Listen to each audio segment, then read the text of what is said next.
I was working on a mix for an artist named Donnie Graves.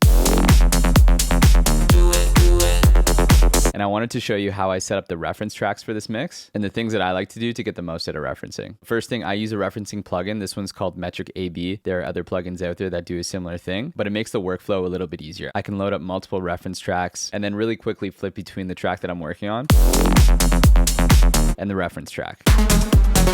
I like to put the reference plugin on my master channel at the very end after all my master processing and master limiting. That way the mix that we're working on is being compared at full loudness against the reference. It also makes sure that the already mastered reference track isn't going through my master processing. The next step, and this is maybe the most important when you're referencing for mix purposes, is going to be volume matching. If one track is louder, it's going to make it a little bit more difficult for us to get like the relative levels of things. This plugin has an auto match loudness feature, and the best way to use this is going to be to line up a section of your track. So for example, we have the drop here with a section in the reference track that has similar things going on, right? So I'll probably want to go to some section of the drop and then put a marker where there's similar things, kick, bass, maybe some synths, maybe some vocals. And I found this section here.